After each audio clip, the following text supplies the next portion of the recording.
એમએસસીની commerce ફેકલ્ટીમાં એક જ દિવસમાં 3 વર્ષના વિદ્યાર્થીઓની પરીક્ષા લેવાતી હોવાથી કેમ્પસમાં ટ્રાફિકની સમસ્યા વધી. મધ્ય ગુજરાતની સૌથી મોટી અને વડોદરામાં આવેલી એવી મહારાજા સયાજીરાવ યુનિવર્સિટીની કોમર્સ ફેકલ્ટીમાં મિડ સેમ પરીક્ષાઓ શરૂ થઈ છે. સતત 2 દિવસ કેમ્પસમાં ટ્રાફિકની અવ્યવસ્થા સર્જાઈ હતી. આજે પણ આ સમસ્યા યથાવત રહેવા પામી હતી. ત્યારે વિદ્યાર્થી નેતા નિખિલ સોલંકી દ્વારા રોષ વ્યક્ત કરવામાં આવ્યો હતો.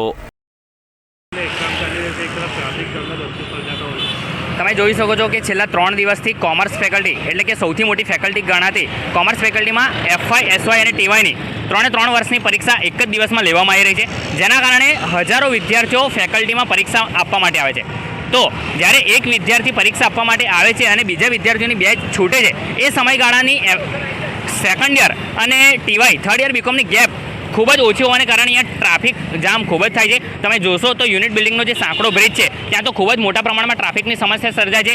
જેના કારણે ફેકલ્ટી ડીનને પણ આપણા ટ્રાફિકમાં એક પત્ર લખવાની ફરજ પડી છે કે અહીંયા ટ્રાફિક બંદોબસ્ત હોવો જોઈએ. તો અમારું માનવું એવું છે કે જો આ પેપરોની વચ્ચે ગેપ થોડી વધારે હોત તો આ સમસ્યા ના સર્જાત. તો આવનારા સમયમાં પણ કોઈ પરીક્ષા એક સાથે લેવામાં આવે તો બે બેચની વચ્ચે ગેપ થોડી વધારે રાખવામાં આવે, જેના કારણે ટ્રાફિકની સમસ્યા ના સર્જાય. તમે જોઈ શકો છો કે એક ટ્રાફિકના અધિકારી પણ અહીંયા ફરજ બજાવે છે, સિક્યુરિટી પણ ઊભી છે, પરંતુ ટ્રાફિક જામના કારણે કોઈ ગંભીર અકસ્માત ના સર્જાય તેનું પણ વિદ્યાર્થીઓએ જાળવણી રાખવી જરૂરી છે.